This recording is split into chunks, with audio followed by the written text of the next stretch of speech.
Hello, welcome to Book Obsession. I'm Ashley Gunn, and this book review will be on Jodi Thomas's Wife Lottery series. I picked it up because it was called The Wife Lottery, and I just couldn't resist figuring out what that was about. The four books are The Texan's Wager, When a Texan Gambles, A Texan's Luck, and A Texan's Reward. All right, these books are really honestly incredible. They really hold everything that you want from a Western. So it's going to have like the shootouts and a lot of the historical significance of like wagons and train stations and the way people thought. They have, the first one's going to have, actually 2 or 3 of them are going to have gypsies in them, and so it really gives you that amazing feel. The very first book is Bailey and Carter's story, and that actually also explains the whole premise of the wife lottery and kind of how everybody got here. Basically, Bailey, Sarah, and Lacey were all riding in a wagon train together. They got kicked off because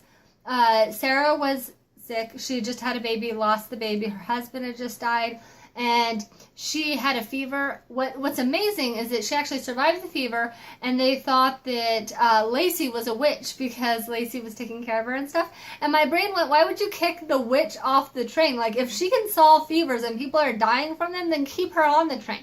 But for whatever reason, they kick her off too, and they kick Sarah off, and then they kick Bailey off too because they believe her to be a murderer. So you have these 3 women who, for whatever reason, they're stuck in a wagon with 2 ox, and they're out in the middle of nowhere. The plan was to follow behind this wagon train far enough behind where they won't get in trouble for following, but at the same time, they'll have some idea of where they're going. As they're traveling, they run into a guy named Zeb, and he's going to be the protagonist through the entire series. He tries to steal the ox and the wagon. The girls defend themselves, and they think they've murdered him. When they get to the next town, they go to the sheriff and tell the sheriff that they've murdered this man.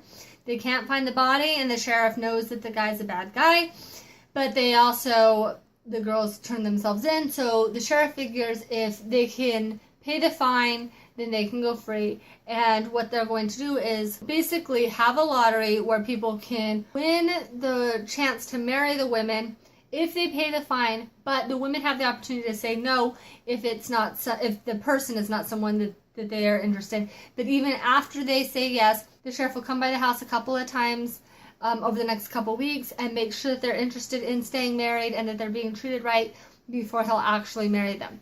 So you have that almost mail order bride kind of sense because they don't know who their husband's going to be. But at the same time, there's some civility in the fact that they get to choose whether or not to stay married to somebody, and that the sheriff wants to make sure that they're taken care of. The characters in these books, absolutely incredible. You're going to meet all of them in the first book, and then they might have... So Nell, you're going to meet in the first book after a shootout, and then at the time she's called 2 Bits, and then she'll have her own book, which is book 4. So you're going to get to know everybody. You're going to have an amazing idea of these characters and the love of these characters. One of my favorite things is how united all of the women are, and although they met on a wagon train, they're like sisters and they love each other and take care of each other.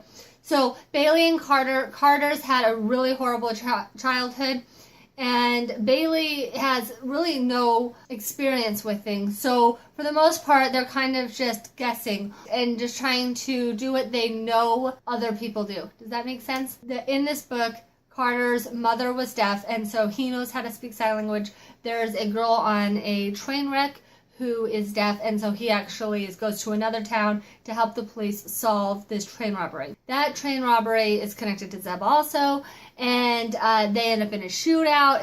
It's awesome, but also that's when they meet the gypsies. Bailey brings them back to their ranch to help protect them while Carter's off trying to find Zeb and get rid of him. From there, you're going to go to the second book. The second book is going to be Sarah and Sam's story, and I think this is my favorite because Sarah is described as being weak, fragile, and so the fact that she ends up not being physically strong but the most emotionally strong, I think, is really important.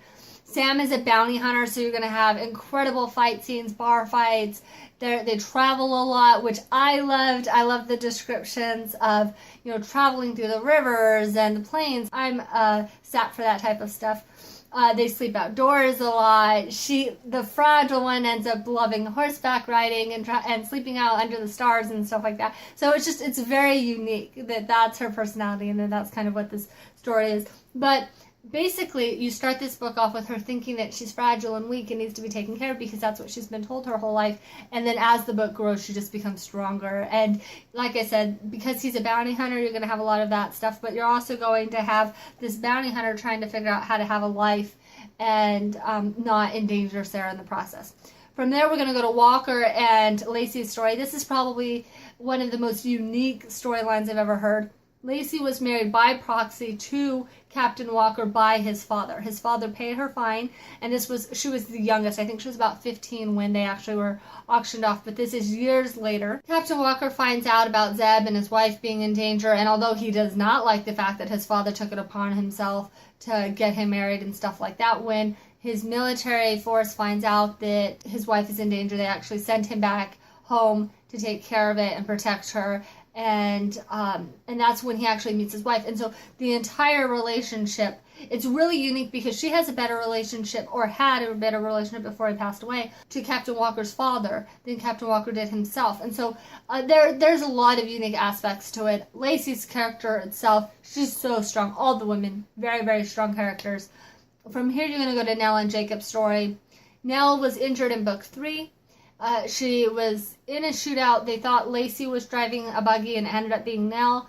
They shot several times and the buggy flipped. Nell was very injured. She was able to recover a lot, but she does have a bullet by her spine. So although she can stand for a couple of seconds, like to get dressed, she is in a wheelchair. This book itself is about her transforming herself or figuring out how to accept her life, I guess is the best way to say it.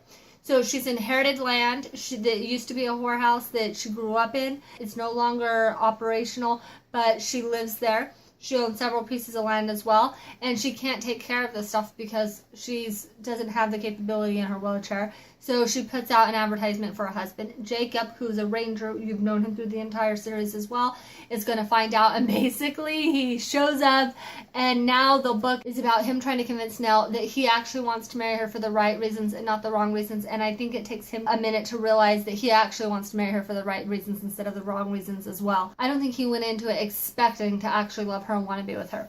So you're going to have shootouts and people hunting for gold and all that kind of stuff, because essentially what it is, Nell owns property that Zeb used to hide out on, and they think that this missing gold might be in that property. And so people are trying to take advantage of her. She's shot at. My point is, you're going to get that old Western feel through all of the books.